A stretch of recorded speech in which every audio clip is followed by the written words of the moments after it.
30 seconds, Sally.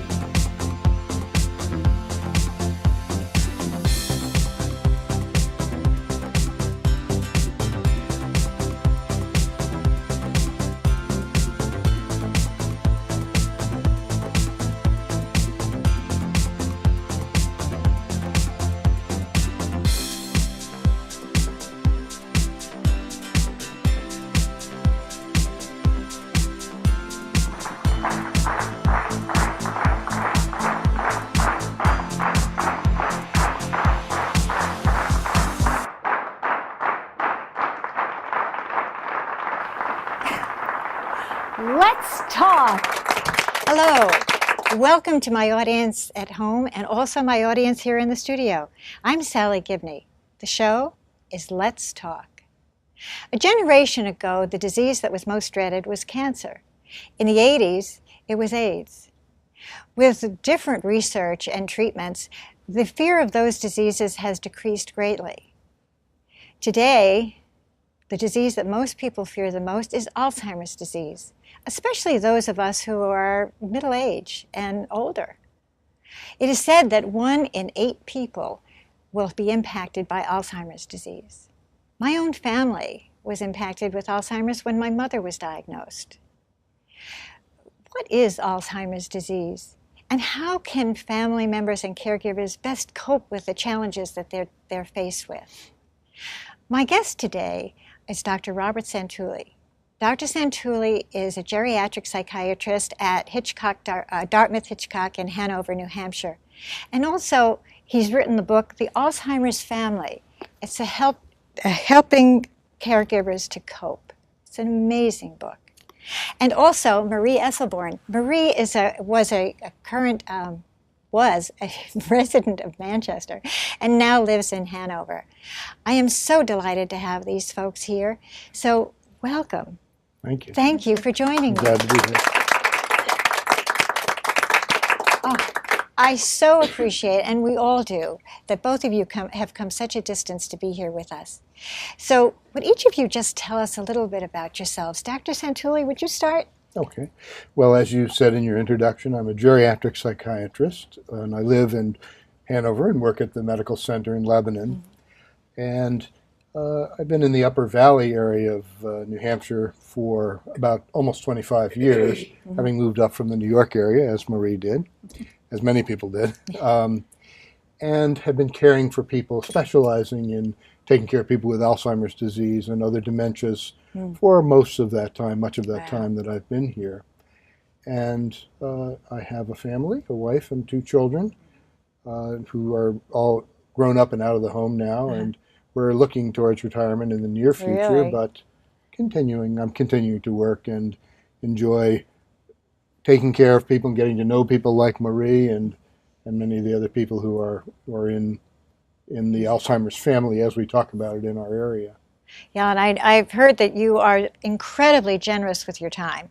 So, And you do a lot with students as well, don't you? I run a course with undergraduates at Dartmouth, primarily undergraduates, some graduate students as well, that is designed to help them understand Alzheimer's, not only from the sort of the textbook aspect of it, but more importantly from the real world part of the disease, where they spend time over the course of the year with people who have Alzheimer's and other dementias. What an incredible opportunity. And it's a good experience for them, just and for very our enjoyable. whole population. Marie, would you tell us a little bit about yourself? Sure. First of all, I want to thank everybody who came, and thank you for inviting Dr. Santulli and myself here. I'm especially happy to be back in the North Shire. Al and I first came to Manchester 30 years ago. We ran a guest house known as Smith's Guest House for 5 years, and I think a lot of people who will hear this program will recognize me as for what I did here, which was private tutoring for 20 years. I understand I've heard from a number of people that you were incredible to students, especially students who had some learning disabilities or some, way before anyone else was doing that, you were dealing with it and helping them to deal with it. Well, I was trying to. So you were always a caregiver. In a way, yes. Yeah. I'm an advocate for those students, and also now I feel I'm here and willing to share our story in order to help families touched by Alzheimer's. How did you first start? Now, what brought you to Hanover? I mean, how did you leave Manchester? What went on there? In 2004, Albert's toes turned blue, and we discovered that he had multiple sizable aneurysms, and we were referred to Dartmouth Hitchcock, and those aneurysms were repaired through 4 major surgeries in a very short time. And so that was our association with the area, with the Upper Valley. And Al never fully recovered, never got back all his energy after those surgeries. And home ownership was no longer fun. Became overwhelming. So eventually we made our way to Hanover. And isn't it amazing that you made your way over there, and over there was all of the resources that you needed for things to come? Yes. Yeah. It works in strange ways. Dr. Santulli, tell us a little bit about Alzheimer's. Okay. Well, Alzheimer's is a type of dementia. It's the most common form of dementia that exists. It accounts for well over the majority of patients who have dementia. And it's a common and increasingly common problem.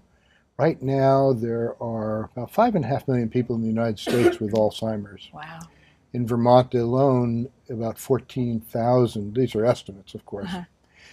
And the concern is that as our population ages, which is happening worldwide, that the numbers of people with Alzheimer's is going to increase. So the estimate is that if there isn't a cure or a prevention developed by 2050, we'll have not 5.5 million people, but close to 15 million people in this country with the disease. And it's hard to imagine how we'll be able to take care of all those. Of course, I hope that by 2050 we will have a cure, although we certainly don't have that now or in our immediate sight. It's a disease that affects the whole person. It is not just, as everyone knows, it infects your memory, your recent memory, but it really affects the whole person. And it's very variable from individual to individual. No two people with Alzheimer's are the same, just as no two people who don't have Alzheimer's are the same. But it affects the whole person, not only the memory, but the ability to do things, the personality, the sense of who the individual is often lost to a greater or lesser degree. We saw that with my mom. Yes.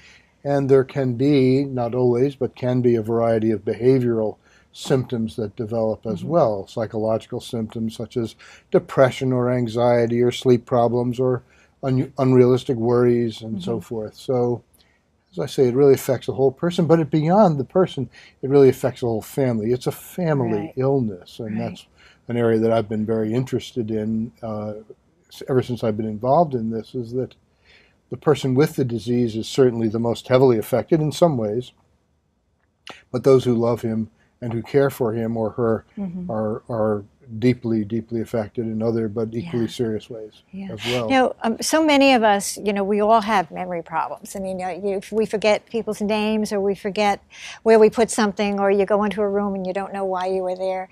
But how do you know that it's something that's just a normal kind of a memory thing, or it's something that could be more serious than that? Well, it's a very good question, and that's something there's a lot of research going on about right now. There isn't any clear dividing line between the normal changes that happen to all of us as we age. We're all in that boat. Right. Difficulty coming up with names, remembering things that just happened, as you mentioned, go from one room to the other and say, what am I doing here? That happens to all of us.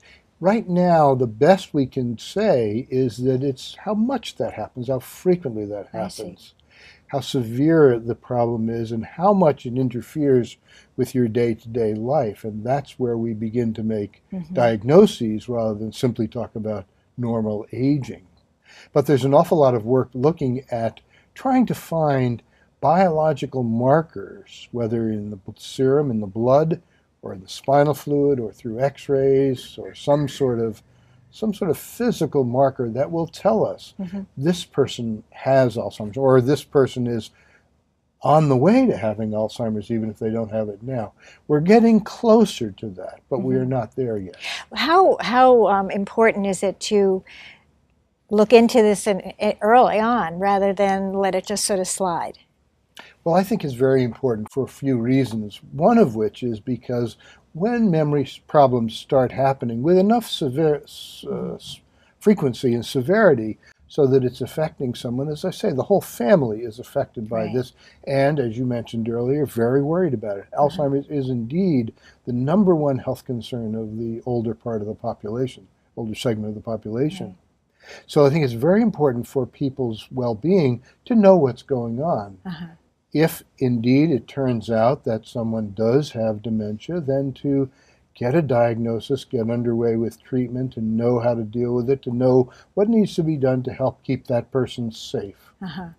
And if it turns out not to be that, so much the better, and deal with whatever it is that seems to be causing the problems. So I think that's one reason why it's very helpful to know. The sooner, if one does have dementia, Alzheimer's type dementia in particular, the sooner it's known, the more, and the earlier on in the individual's course of memory loss, the more they can be involved in planning for their future. It shouldn't be just those around him or her who are making decisions, but ideally have them involved. To have them involved, exactly. Which is, so that's terribly important. And finally, the issue of medication treatment. Although our medicines are not terrific, they're better than not using them, and it's clear that they're better when they're started earlier rather than later. So that's a third reason why it's good to make a diagnosis. Yeah, definitely. Marie, when did you first get a sense that something was going on with Al? That sense came in the process of moving. I asked Al to do a few certain things that he wasn't able to do, and he also lost our phone number of more than 20 years and never really remembered it, and he left me somewhere. We were in Williamstown, and we had separated, and we were supposed to meet, and I saw him driving by in the car, and I was able to hail him down, and he had all kinds of excuses. Oh, it was the other place, but that was quite dramatic. And I had him screened. I asked for him to be screened here at North Shire Medical, and I wasn't with him at the time. He came out and told me I got them all right. So, I'm fine. And then the same thing happened at Dartmouth Hitchcock when we moved over there. Actually, he did fine, but I knew something wasn't right. And then there were some major episodes. After we moved, I asked him if he could take care of getting the 2 cars on the road, get them registered, see to everything. And Al had never, ever raised his voice at me, and he came home one day and raised his voice saying, "You should be helping me, you should find this, you should be doing something." Well, I mean, I had done everything, and it was very, very sad, but that's and so unlike him, and it must have been very frightening for you. It was. Yeah, and you shared with me yesterday when we were talking that you didn't have family around, you don't have children, so you really must have felt kind of alone in this. That's right. And so what did you do? Well, I did the best I could, and I was living in a new place where we knew anybody, so I made a concerted effort to make friends so that I knew we would need help down the line because my mother had Alzheimer's, and so I had sort of been through this before. And I reached out to the community, the broader community. And what did you find? Now, I know, and Dr. Santulli do so much together with the Alzheimer's community in Hanover. Where did you go, and what help did you get? Well, I didn't go anywhere at first, and then my health was greatly affected, and it was obvious that I needed more help, and so I hired professional workers to come into the home, and that didn't work well because Al would send them home. He didn't like them there, and various things happened. And in the meantime, a friend had told me about Dr. Santulli's support group, and you should go there, And I said I didn't need it. We were doing fine. It wasn't that severe yet. That was a big mistake in some ways. But eventually I did start to attend his meetings. And I listened to what was said, but I really didn't hear it, which was the piece about the caregiver has to take care of her own health or his own health in order to be able to be there for the person they're caring for. Well, it's that most oxygen, natural. Oxygen in the airplane when they tell you to take. Right, Yeah, because that's most natural, I think. We're all caregivers, and you think that you can give and give and give, and you can't. Right. And how do you approach this with your groups, Dr. Santulli? Well, I think, as Marie said, it's very important to get that message out over and over again about how important it is for caregivers to take care of themselves in order to be able to, number one, be okay for themselves, but also to be okay for the person that they're caring for. And some caregivers are many caregivers are very sort of selfless and figure, I'm okay, I just am here because I'm concerned about my loved one. And it is important to get the message out. If you really are concerned about your loved one, then you need to do this for you, because your loved one depends terribly on you, terribly much on you. So that's an important message to get across. Hopefully people also understand simply that they need it for themselves, and that people are better caregivers when they aren't exhausted and stressed and angry, or less exhausted and stressed and angry, perhaps I should say. Now, so that's just a very important message to constantly go over. Right, absolutely, to reinforce it. Yeah. And now, when did Al is not at home, when did you come to that decision, or how were you able to face that? Well, after I was hospitalized for exhaustion, I was encouraged to go to the Aging Resource Center, which is under the umbrella of Dartmouth-Hitchcock, and I took a course there called Powerful Tools for Caregivers. It's a course that's given nationwide. It's a wonderful course, and I learned so much there, and eventually went to an office that is equivalent to Vermont Council on the Aging, and I went there to get information about what is, the Medicaid and nursing homes and all of the myths that are out there about help at this point in life. There's lots of myths, and I went for the facts. And in that process, the social worker said to me, you need to start looking for places now so that you're known. Should you need to place Al in a facility, you will be known by the people and you'll know what's available. That's a very good point, isn't it? And she brought up the point of respite care, and that was interesting to me. It was, the concept is respite for Al or for me. Or both. Both. And she said to me, you don't need to wait for another crisis. I was talking about 6 months from now, I'll take another break. I'll take a break. And she said to me, Marie, you need a break now, not 6 months from now. And so I arranged for Al to go to a sibling of Equinox Terrace. It's called Wheelock Terrace in Hanover. And I presented it as like a vacation. He would be in a very nice hotel, and I would go away to where we used to go in Maine, and we'd both have a good time. And then I intended to bring him home. And when I visited him afterwards, Albert listed all the reasons why this place was very good for him. Wow. It was just amazing. And so we talked about it, and I said, we'll stay another day, a week. And I had to figure out whether it was going to be good for Marie as well, or would it be not work. And eventually Al stayed. He's been there 2 years. He's very content and doing well. One of the things that you shared with me yesterday was the importance of talking and communicating early on, so that you know how your loved one is feeling about things, and they know how you're feeling, and then you have something concrete for down the road. Is that? That's absolutely true, and it's a very important goal to reach, or to at least aim for. Many families find this to be a taboo subject, and they never talk about it, or only in the most indirect ways, or only when a crisis occurs. And that just takes up an awful lot of energy, sort of avoiding this elephant in the room, if you will. Right. And it's so much better for people to be able to be open and have these open discussions with their loved ones about the illness. Al is very unusual in a very lovely way in that he's so concerned about Marie and so willing to do whatever he needs to do in order to be helpful to Marie. Many people with Alzheimer's are not able to see the needs of their caregivers as thoroughly and as well as he is, and that's a very lovely trait he has, but it's not present in everyone. So that has certainly made that a little bit easier for Marie, although it doesn't make it easy by any means, but it probably makes it less hard, let's say, than it would be otherwise. But trying to break through that denial, trying to deal with that very important, really the most important issue in the lives of a couple when one gets Alzheimer's. That's the most important issue there is.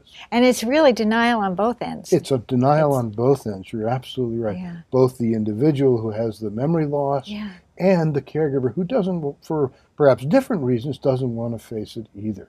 And you can find excuses, Absolutely. Reasons why they forget or we forget. I think that's very normal in a sense, Yes, it is. Yeah, but you really started talking about it early on. Very early on, because of the experience with my mother.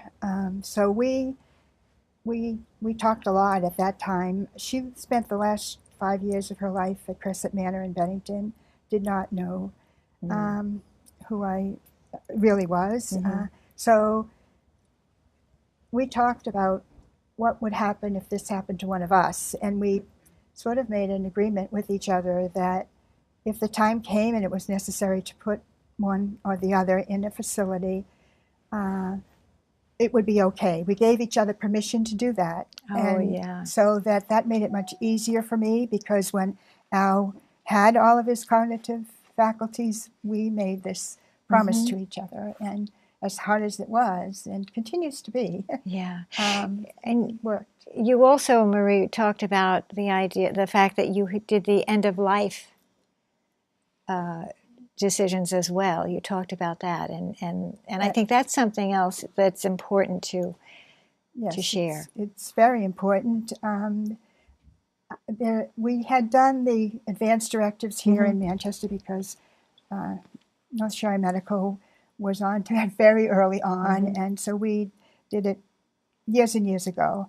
When we moved to New Hampshire, it had to be redone because there are different rules on each side of the Connecticut River, shall we say, and there was a difference, and the difference was, and of course, when they were updated, the forms are updated, there was an opportunity to write in personal wishes that aren't on the list that is given, the checklist, and there's the chance to address what you want to happen if you have advanced Alzheimer's. About treatments that aren't on the checklist. For example, an antibiotic, when there's an infection at the end of life.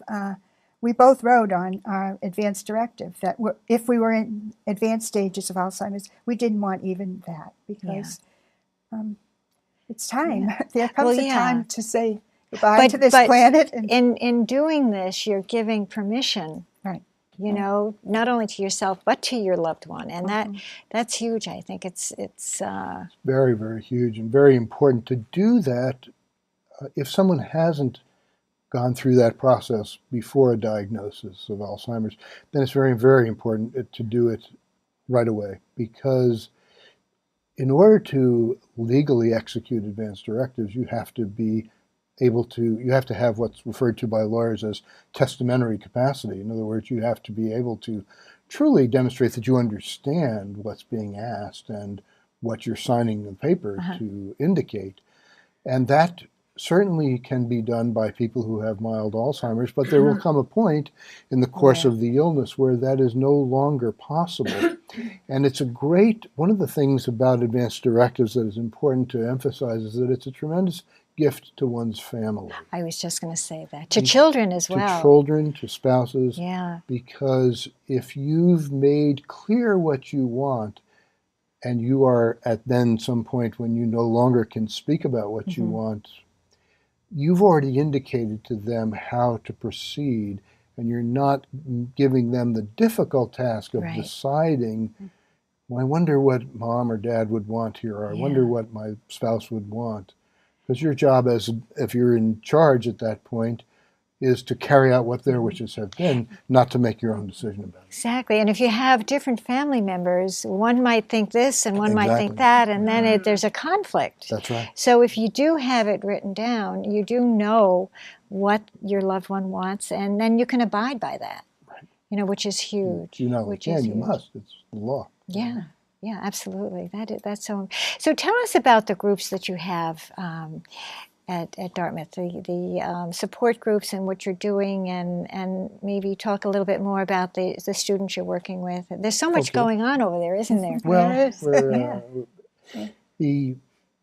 one of the things that Marie mentioned that I'm involved with is that I coordinate and run a couple of support groups a month. It used to be more, but as our schedule's changed and everything, I've had to cut it back a little bit. But twice a month now, I run a support group for caregivers of people with Alzheimer's, once during the middle of the day, and a second group that happens in the early evening. That was originally designed simply for people who are adult children who are at work during the day and can't come Right. during the day.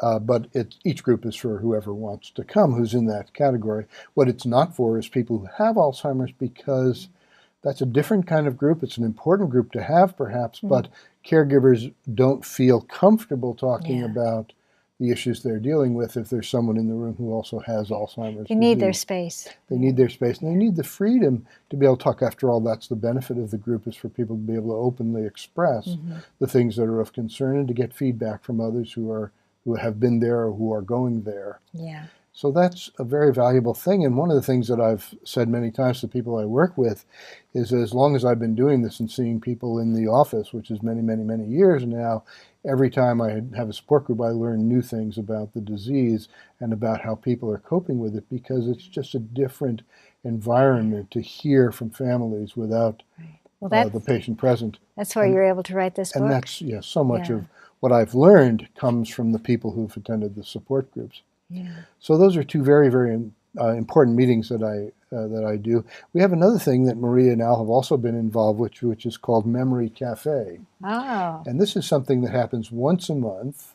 There are now increasing numbers of memory cafes around the country. There's almost between 75 and 100 of them, and there are some in Europe. But this is an opportunity for people with Alzheimer's, with their families, their spouses, their adult children, they're usually adult children, to come. It's one Saturday morning a month. We have it, and we make and serve breakfast. We have entertainment, and we do some educational things, and we kind of have fun and do a variety of different things. And the idea of this is to have an opportunity for socialization for people who have the disease. It's not a support group. It's quite different from a support group. It's for people who have the disease along with their families. And we're lucky enough to have a volunteer group from one of the sororities at Dartmouth, Alpha Z Delta. So each time we have this, we have up to 15 students who come, who serve the breakfast. They make the breakfast the night before in their house, and then they bring it in and serve it and interact with our individuals. And they love it, and the people who come to the meeting seem to enjoy this interaction as well. So it's something that's easy to do. It's a lot of fun, and I think it's valuable. One of the goals of it is to really break down the stigma. There's an awful lot of stigma that exists about this disease. And it's People get something very isolated. we all are going to be affected by in one way or another. So it's something that we all need to. I love the idea that you're getting young people involved. Well, that's I something think that's this is so important. It's very important. Our students some of them are going to be doctors, not all of them. But it's voluntary for them. They have to get up, which for college students is early. They have to be there Saturday morning. 10 o'clock on Oh my Saturday. goodness! But we have to limit the number who come, because there's so many who want to do it. Oh wow! And they enjoy it immensely, and the guests enjoy it. And sure. People who live in the community near Dartmouth don't often have an opportunity to interact with the undergraduates, and vice versa. The undergraduates have little opportunity to interact with the older people. And it relates to something else I do. And the Memory Cafe gave me the inspiration to do this, is that actually it starts this coming week. I teach a course that is half community members in an adult education program that Dartmouth runs called Iliad. They have something similar in Vermont, the Osher program. Well, it's around the country, I guess, Osher. Mm-hmm. It's adult education. And so we have, I think this year, about 15 adults who are in the community, and they're mostly senior citizens, but not exclusively, and an equal number of mostly undergraduates. There's one graduate student this year, and all of them are going into medicine. And Wow. we have 8-week lecture series, and the students from each group have to partner up with the other group so that the young kids partner up with the seniors from the community to make presentations. So they really have to interact. They get to know each other. And then the students, the undergraduates, continue on in this TALES program that Marie and Al have been involved with, where they Tell us a pair little up bit with more them. about TALES. Marie, you... Do you want to tell about it? Marie, why don't you? Well, TALES is the acronym for the Alzheimer's Learning Experience for Students. Very good. And there are 2 students who pair up with Marie and Al is their mentor. The idea is Wow. that Al will, through experience with them, teach these young people what Alzheimer's is about and what happens to a family when one has Alzheimer's. Wow. It's a wonderful program that Dr. Tully instituted. Al is at a place now that he doesn't care to do the things that were offered, such as taking to a movie or a sports event or whatever, but he is willing to have the students come to Wheelock Terrace and join in a meal, and that's what we do, and then he talks with them. And what a gift this is for the students. I mean, if we could get this should be all over. It should be It's something very that- valuable for the students. There Absolutely. are, believe it or not, only 4 other institutions around the country that do this. And except for one, Harvard, they all do it with medical students, which is also very good. And Yeah, we've well, that's had important medical too. students.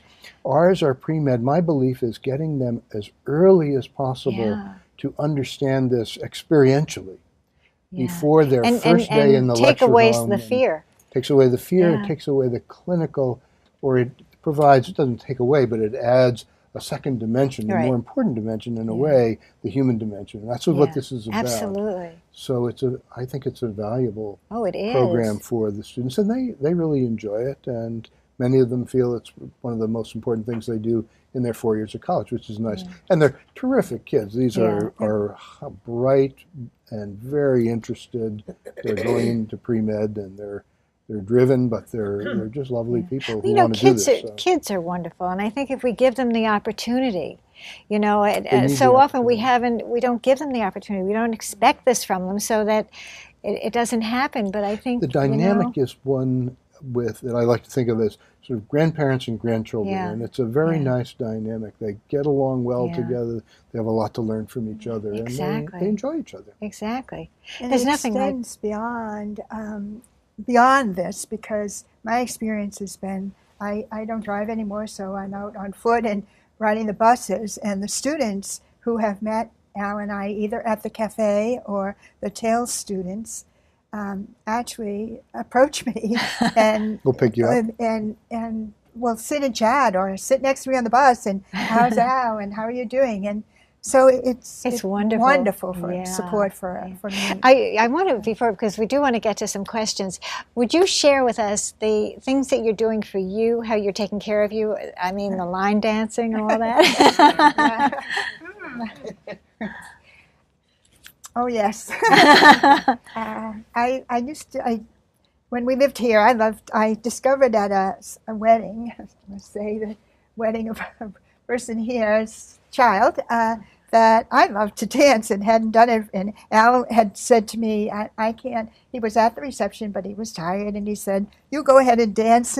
And so it was at a time in my life that I was waiting for a diagnosis that would have been dreadful. Mhm. And so I just let everything go and dance my feet off. And then I learned of line dancing in Rutland, and I used to go there. And so when I moved to Hanover, there was a young man beginning, not a young man, younger than I, beginning classes in line dancing, and I joined the first one. And then I became a groupie and I followed him everywhere. And I was doing it 5 hours a week, actually, and had to cut back. It's wonderful exercise, and it's my social life. It's my place to forget about anything that's worrying me, because I have to give all my energy to remembering the steps. And it's just wonderful. Yeah. And I also make sure that I socialize every opportunity I get.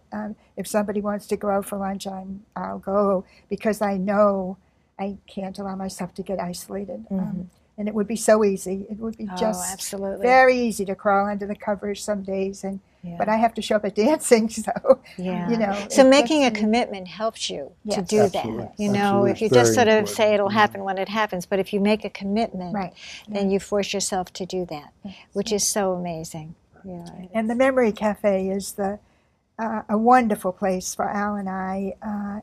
He didn't want to go at first. I coaxed him, and then one more time, and then he got hooked. And I will share with you that it's the only time that I have seen Albert cry. Really? Is at the memory clinic, because he Memory feels Cafe. he's very taken with it all. It's a place to be, not to worry about the mistakes, not to have to compensate for the losses, just to be there with. And he makes friends. He's made, we've become very close, the people that go there over the years. So it's our social life. It's been wonderful. It's a free place. It's which is great. Not Alzheimer's. We go there because of Alzheimer's, but it doesn't exist there. The limits don't exist there. Right. Yeah, which is wonderful. This is so great. And I think I'm looking at the clock, so I'd like to, are there some questions? Yeah. Okay. We'll go to the audience. Right, good. One of the things that you were talking about was the screening. And I'm wondering, what is in the future for screening? How has it evolved? What do we have to look forward to?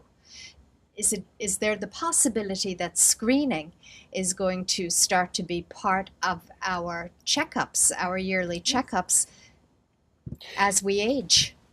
Yes, that's an important question that you've asked, and it is something that's changing rapidly already. With the new Medicare laws, there is, for people who are on Medicare, which is mostly people over 65, part of the annual wellness check is a cognitive screen, a memory screen, so that doctors can begin to get a sense of where you are in that area even before there are problems, or hopefully before there are problems.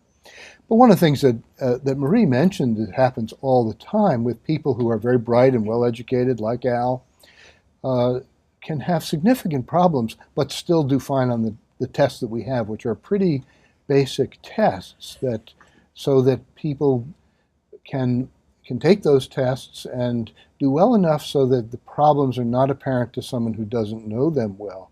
That's why it's so terribly important to have the family be part of that evaluation, who can give the comparison from what's normal for that individual. But beyond that, in the screening, but that's terribly important, so that needs to happen now. Beyond that, there's a lot of work being done on ways of doing neuroimaging, looking at the brain either with MRI scans or PET scans that will allow us to determine whether or not there is the characteristic signs of Alzheimer's building up in the brain. We can already do that with something called a PET scan, an Amivid PET scan, but it isn't perfect. It's very expensive. It's over $3,000, and Medicare doesn't pay for it, I think rightly, because it doesn't really make a diagnosis or provide information that's useful for treatment. And this gets to another point, is there are other things, I'll just mention this first. There are other tests looking at spinal fluid and other ways of, as I mentioned earlier, trying to find a biological marker that will tell us who's on the way. In parallel with this is work that's being done on new forms of treatment that will be able to have a more robust effect on those who are just beginning to show signs of the disease, or who may have the disease in their brain but aren't beginning to even show signs of it. That research is in the fairly early stages, but a lot of the recent failures that have happened over the last decade or so with medications that have been touted to be beneficial for Alzheimer's and have turned out not to be, that's happened because the drugs are given too late. There's already too much brain damage that's taken place. So screening and finding out who's on the way to the disease even before the disease has shown itself clinically in symptoms is going to be very important once we have those drugs available, which we don't yet. But I think that all will be coming over the next years, several years, and that's something that we should be glad about. The argument is, why find out if you're going to get the disease if there's nothing we can do about it? And there's a lot of argument, there's a lot of logic to that. So we, as much as we need these tools to help us decide, to help us figure out who's getting the disease, we really need to find a drug that will do something about it. Annie? Why don't you go first? You need to leave. I was wondering, Don't hold the bottom. down here. Yeah, Choke up on that's that. it, yeah. Like this. Okay. I remember, or I think that this condition is something that we emphasize now in the last 10 or 15 years more than we used to. Definitely. And I think maybe it is because the medical advances have been so great, we're all living longer. Exactly. And so we notice this. I don't even remember that word when my mother began to show signs. And we didn't know what to do. And we would take her to a doctor and everything was fine. I mean, everything looked very well, but her mind was not right. But now we're emphasizing that condition because we're living longer, I think. So we are more prone to have that or think You're about exactly it. right about that. Yes. The average life expectancy is going up and up and up, and that's wonderful in lots of ways, but it also means we're more vulnerable to old age diseases, and Alzheimer's is one of the most common old age diseases. You're also right that it wasn't a term that was used when your mother was perhaps at the age where that could happen. It's only been officially since 1980 that what we used to call senility is now officially called Alzheimer's disease. That's right. And it took a while, even after that became official in the nomenclature, for people to start picking it up. So it's very much something that's been talked about more recently in these last couple of decades. We recognize it. That it is a real condition. Absolutely. Ronald Reagan having Alzheimer's and being public about it was a big step forward in that awareness, increasing people's And awareness and acceptance. acceptance Didn't of people it. used to be sort of ashamed of that? They still And are, they but still less are. so. Yeah. Less so, thankfully, but it still exists very much. People will be happy to talk to you about their broken bones and their Exactly. liver problems and their bowels, My back. but they won't tell you about their Yeah, Alzheimer's. exactly. About their mental Yes. Right. processes. That's And right. Annie? Yeah, I just wanted to add that for many, many years, Yes. for many, many years, I was the medical social worker at Dorset Nursing and Hospice and ran caregiver support groups. And I have to say, and then retired because my own husband was diagnosed, who is 19 years older than I am. And I have to admit that I never, ever understood from my caregivers talking to me how incredibly isolating and wearying it is. The word wearying, I'm in touch with other caregivers now. We have kind of a telephone line tag thing that we do, but that is the major issue with them because it's open-ended and nobody knows sort of when this is going to be over for them. And so your life is put on hold. And I mean, I'm sure you know that too. And I feel at the same time, we're saving the country so much money by doing this for our mates that we love. And yet we have no support for it. And so, It's tough. Any other questions? Anyone else? I might just comment on what you're saying. I absolutely agree with you. The amount of money that the government spends, federal government spends through NIH on Alzheimer's compared to other diseases that are far less common is paltry. And there's an real effort being made by the Alzheimer's Association and other advocacy groups to try to increase the amount of funding. Of course, trying to get more money out of the government for anything these days is not easy, but there's a real imbalance between, not that any disease doesn't deserve to get what it's getting, but for the numbers of people who are affected by Alzheimer's, the amount of research dollars just simply isn't enough. And the impact that that's going to have on our society. You know, it's not Correct. just the medical piece, but whole it's society. huge. I also wanted to add that because, like, my husband is totally robust at 89. I wanted to add that my husband at 89 is totally robust and he has no medical problems. We don't even qualify for, your visiting nurse, skilled nursing aid. So, there you are in a crisis. There was times when I called 911 or the police just because I didn't know what to do. And my husband has trouble with impulse control, so he can get very angry at things. And, it is, we need to be better connected. Yeah, You're absolutely right about that. I think there's another question. I just wonder if I could ask a quick question about any work that's being done on the genetics of Alzheimer's for other family members who might be concerned. There is a lot of work being done on genetics. After age, which is the greatest risk factor for the disease, the older you are, the more likely you are to get it. Probably the second greatest risk factor is genetic. It's the family connection. We know that there are many genes involved. We're only beginning to understand a lot about that with the understanding of the human genome. Well, we do know there's one particular gene that's highly involved. As a risk factor, it's not a definitive gene, so that you can have this gene and not get the disease or vice versa. But we know overall that if you have a direct relative with Alzheimer's, a parent or a sibling, you have 2 to 3 times the chance of getting it yourself based on simply that fact. Now, statistics are always unreliable because they tell you about populations, for any one individual it's 100% or 0%. So you have to take it with a grain of salt, but realize that it is definitely a risk factor. We don't know enough yet about genes to do genetic testing to recommend it. And in fact, while it is possible to get a genetic test for this risk factor, this so-called ApoE gene, the medical community does not recommend it because it's only a risk factor and there's nothing you can do with the information except worry. And give your insurance company a reason not to give you insurance if you need it. Oh, wow. Wow. One last question. Oh, thank you.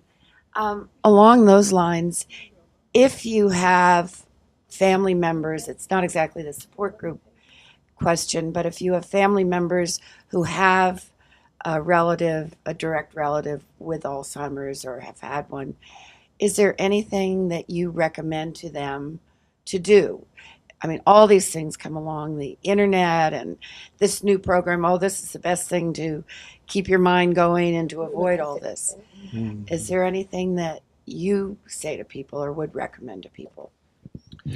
Well, that's a very good question. One I get asked all the time by the children of patients that I'm seeing and by people in the community in general. What to do if you maybe have the risk, and we all have the risk because if we're going to get older, we are at risk.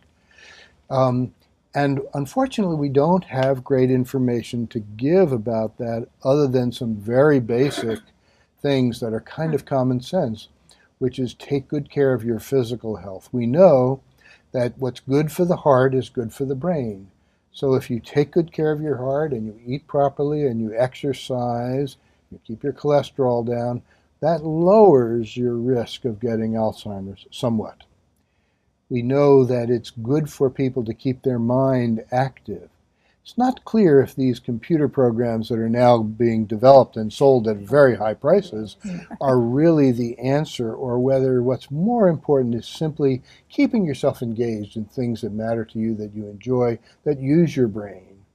Whether that's because you like to play Scrabble every day, or because you like to watch Wheel of Fortune, or because you like to learn a new language, whatever it is for you, or just like to read a lot. That's what's important, not necessarily some of the particular programs that have come out, in my opinion. But but keeping your mind active. And the third thing, along with your physical health and keeping yourself mentally active, is keeping socially connected. We know that people who are socially isolated have a greater risk of Alzheimer's disease than those who don't. So, and we don't understand that, and we don't really know what cause and effect is, but it would seem that keeping yourself connected with others doesn't mean you have to be with people all the time, but that you have people in your lives who are meaningful to you and that you see with some regularity or connect with in some way regularly is beneficial to you. We know that these things, beyond what they'll do for Alzheimer's, are good for your quality of life. Exactly. So they're easy to recommend anyway. Yeah. And we believe that there is some data to suggest that they may somewhat lower your risk of getting the disease or push off into further in the future when that disease might happen to you. That's great. Well, thank you all. If we really don't, is it quick, very quick, because I have something I want Marie to share before we close. Marie, this one is for you. And what I was struck with was you're discovering and getting your way through the myths as opposed to facts. What helped you the most to do that? And can you even speak to one myth that translated to a fact?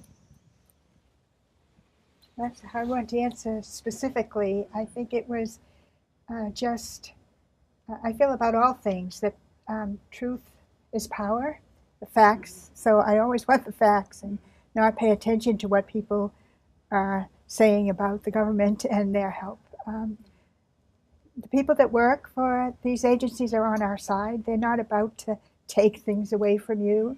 And I don't know if I've answered your question. You had a positive experience. This has been so wonderful, and I want to thank you all. But I wanted to, Marie, there was something you shared with me yesterday that so touched me, and I hope that you'll share that with our audience. And that is, I asked you, how do you deal with Al? My answer is I go where he is. Mm-hmm. I just go wherever he is when I get to Wheelock Terrace. If he's not thinking about the present, that's fine. You go to the past.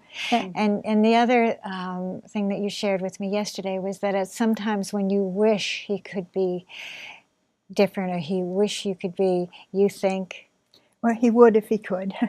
Yeah, and those two things, I go where he is, and I know he would if he could, just are so beautiful for all of us, I think.